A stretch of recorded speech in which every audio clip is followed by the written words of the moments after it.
Welcome to the Neighborhood Café with your host, Amy Lively. Since there isn't a real cafe in Amy's neighborhood, she invited her neighbors over for coffee in her own living room, the best place for starting new friendships and nurturing old ones. Invite a girlfriend to listen along with you today as Amy shares a whole new way to love your neighbors at the Neighborhood Café.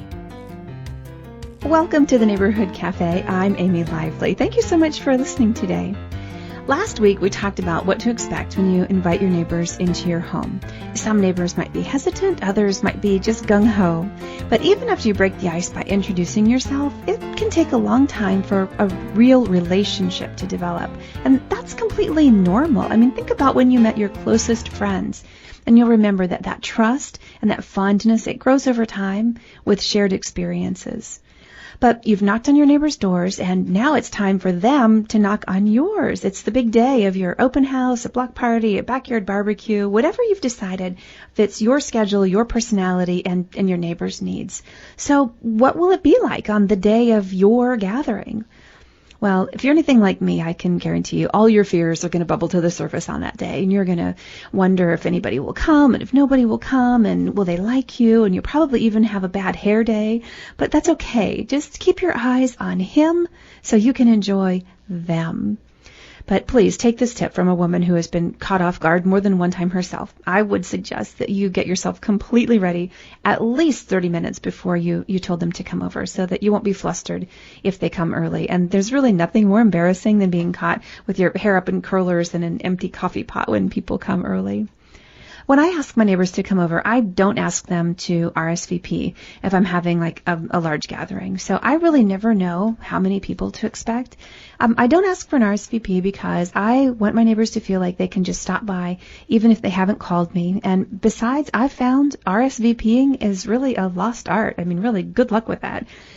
People just don't do it anymore. A lot of times people tell me that they will come and then they don't. Other people, when they come, it's just a pleasant surprise. But I'm also always surprised at how many women tell me that they have saved all my invitations and they love knowing that a neighborhood cafe is meeting in their neighborhood even though they've never come. And neighbors will often just stop by if they see me out in the driveway or even call just to thank me for inviting them even when they don't attend. So it's kind of strange, but just remember that every time you reach out to your neighbors, you are planting a seed and it may take a long time before you grow a beautiful garden.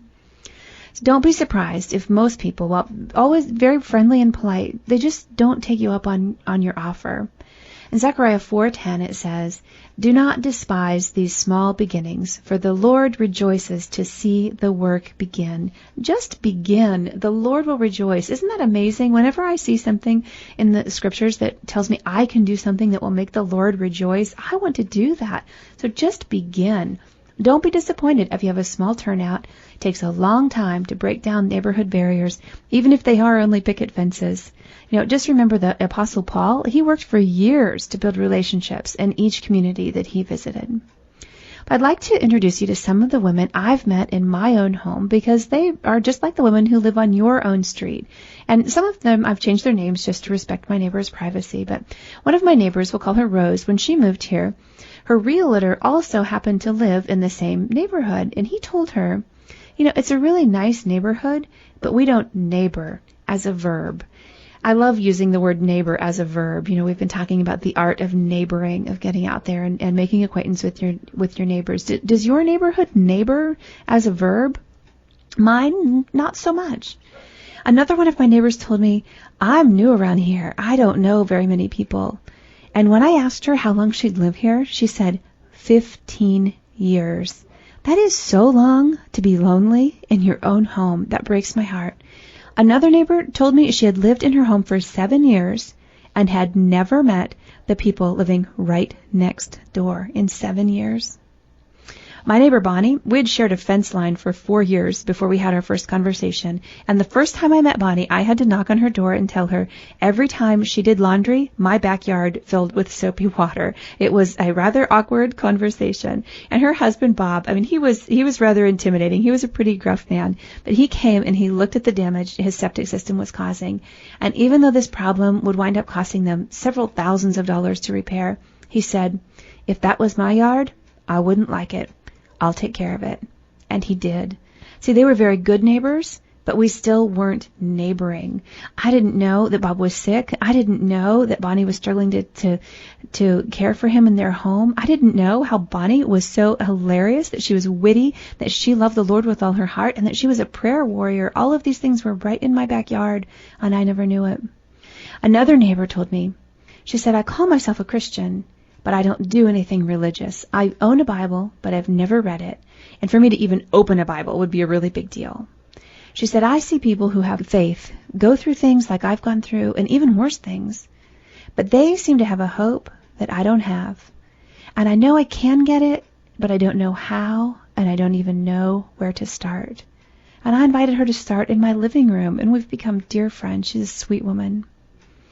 One time I was passing out invitations. I had one last invitation in my hand, and I was so tired.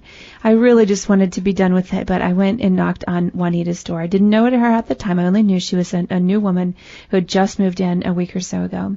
But the timing was just perfect. It was God's good timing. And she was so excited to meet some people in the neighborhood. She had been praying about meeting her new neighbors, but really I'm the one who's blessed to have this faithful woman of God living just right across the street. And she's now hosting a neighborhood cafe in her home. And she's become just a dear, trusted friend and confidant of mine. One of a neighborhood cafe hostess in Washington State named Laura wrote, I went for a walk this morning and was taking a rest in the shade reading when a young gal came by pushing her young son in a stroller. We talked for quite a while, and I found out she had moved in only a few months ago, so I invited her to my neighborhood cafe, and she was so excited, saying, yes, I would love to come. I'm a Christian too. The Lord is so, so good. But it's amazing how Satan puts fear in our hearts to stop us. No more. Laura found that the fear is just blown away by the way our faith grows when we step out and we meet people in our neighborhood. A friend of mine named Carol, who hosts a neighborhood cafe in San Antonio, shared this. This one's funny. She says, nervous. I started handing out my invitations this evening. I did wait until I thought the ladies would be home, but I ended up talking to the majority of men. The first house I went to was a neighbor I've talked to before. She said she would bring her daughter. Yes. Funny, when you start knocking on your neighbor's doors, you find out who's living in your neighborhood. I knocked on a man's doors, and I said I would like to invite his wife to my Bible study. What do you say when he says, sorry, no ladies here. I have a husband. I kindly wished him a good evening. She's right. You never know what you're going to find when you knock on your neighbor's doors. Just be gracious, be kind, and be considerate, and you will have a wonderful time. I would like to tell you about 3 different women who left a really lasting impression on me when they opened their homes to me. You know, we've lived all over the country, and in one of these neighborhoods that we moved into, shortly after we unpacked, a woman stopped by to introduce herself, and she invited me over for coffee, and I thought, oh, this is great. But I did think it was a little strange. She told me I could bring a friend. But so I did. I brought a friend, and then she had another friend there when I arrived. But I soon learned that her friend was actually her manager in a multi-level marketing program that she was trying to sell me. I don't remember if it was for, cleaning products or vitamins. I don't remember. But I really kind of felt like a target rather than a friend, a prospective target, not a potential friend to her. And, because we've all had experiences like this, some of our neighbors are understandably suspicious when we give them an invitation into our home.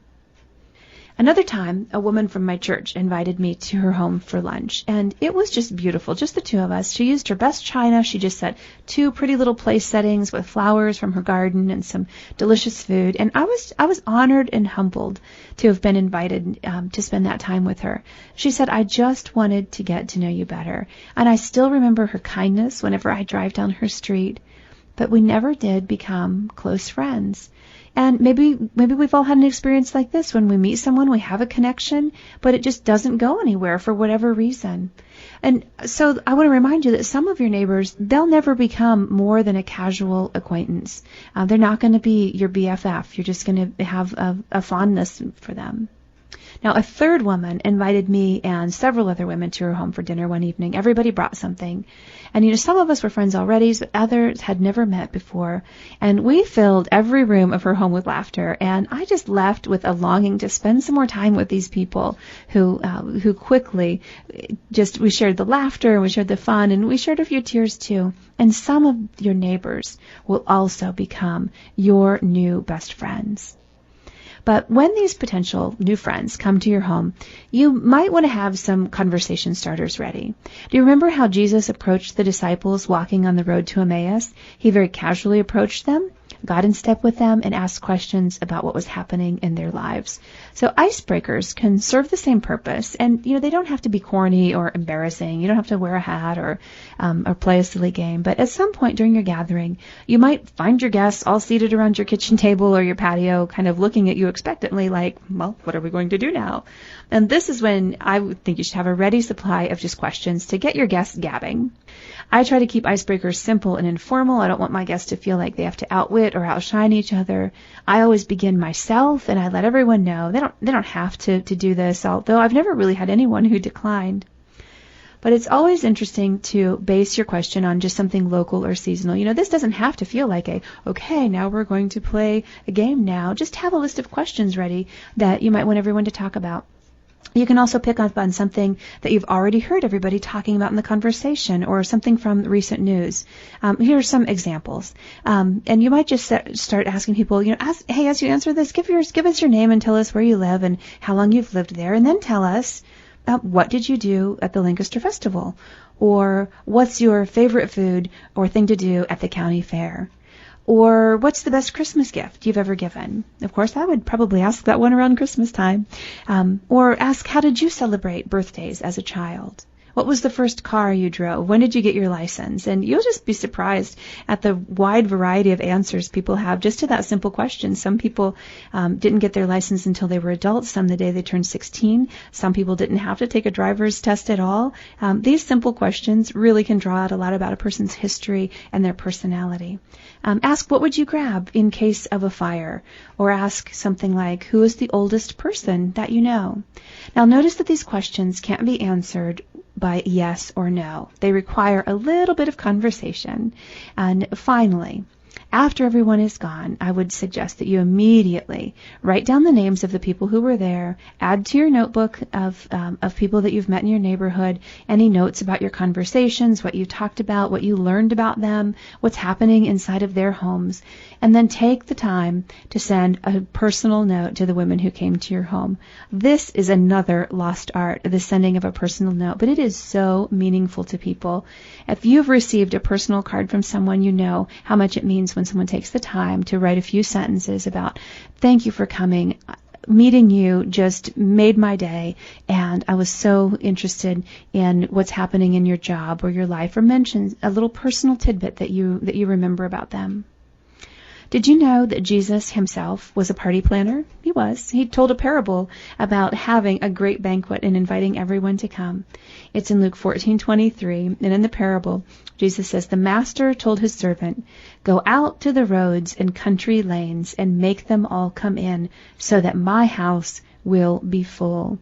We live on roads and country lanes and state routes, busy streets and side streets, tree-lined lanes, or streets that have abandoned homes. It doesn't matter. We are there so that we can invite others into our homes so that God's house will be full. Let's fill our whole houses so that He can fill His.